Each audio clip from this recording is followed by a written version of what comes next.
Hello friends, welcome to Galaxy View. இன்னைக்கு நம்ம chicken chintamani எப்படி செய்யறதுன்னு பார்க்க போறோம்.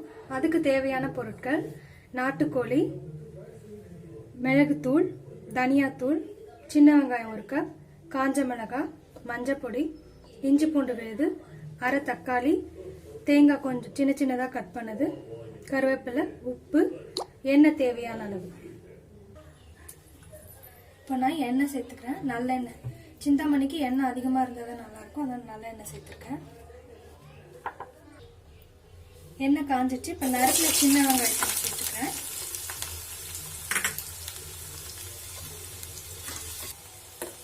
வெங்காயம் இப்போ பொன்னிறமாக வதங்கிடுச்சு. அடுத்ததாக அரை தக்காளி, இஞ்சி பூண்டு விழுது, அப்புறம் கருவேப்பிலை. இதை நல்லா மிக்ஸ் பண்ணி நல்லா வதக்கிக்கலாம். இப்போ வெங்காயம் தக்காளி வதங்கி எண்ணெய் திரிஞ்சு வந்திருக்கு. இப்போ சிக்கனை சேர்த்துக்கலாம். சிக்கனை நல்லா பொடி பொடியாக நறுக்கிக்கோங்க. அடுத்தது காஞ்ச மிளகாய், கிள்ளி வச்ச காஞ்ச மிளகாய். நீங்கள் குண்டு குண்டு மிளகாய் இருந்தாலும் அது சேர்த்துக்கலாம். மஞ்சள் பொடி, தேவையான அளவு உப்பு.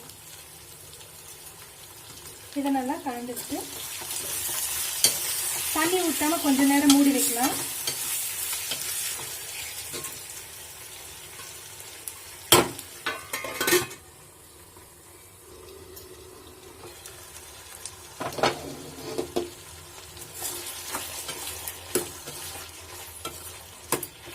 இதில் இப்போ நம்ம மிளகா பொடி சேர்த்து போகிறதுல அதுக்கு காஞ்ச மிளகாய் சேர்த்துக்கிறோம்.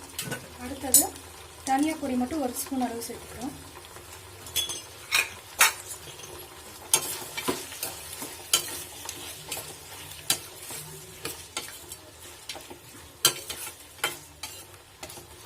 இப்போ இது வேகிறதுக்கான தண்ணியை சேர்த்துக்கலாம்.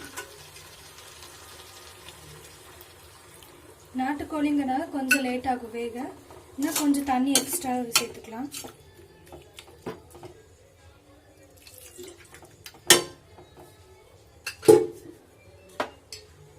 மீடியம் ஃப்ளேம்ல வச்சுக்கலாம்.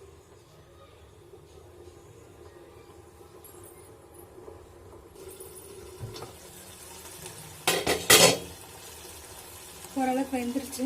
இப்போ பெப்பர் சேர்த்துக்கலாம். காரத்துக்கு ஏற்ற மாதிரி சேர்த்துக்கோங்க பெப்பர். மிக்ஸ் பண்ணி விட்டு இன்னும் கொஞ்சம் இந்த தண்ணி சுண்டுற அளவுக்கு எடுப்போம்.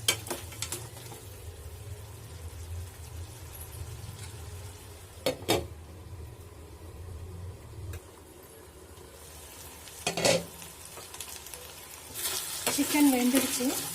கடைசியாக நம்ம நறுக்கி வச்சுருக்க தேங்காய் சேர்த்துக்கலாம். இது வந்து ஆப்ஷனல் தான், நீங்கள் வேணும்னா சேர்த்துக்கலாம்.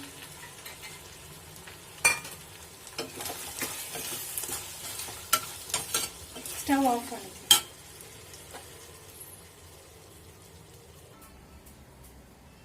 பாரம்பரியமான சிக்கன் சிந்தாமணி ரெடி. நீங்களும் செஞ்சு பார்த்து எப்படி இருந்ததுன்னு கமெண்ட்ஸில் சொல்லுங்கள். லைக் பண்ணுங்கள், ஷேர் பண்ணுங்கள், சப்ஸ்கிரைப் பண்ணுங்கள். கீப் வாட்சிங்.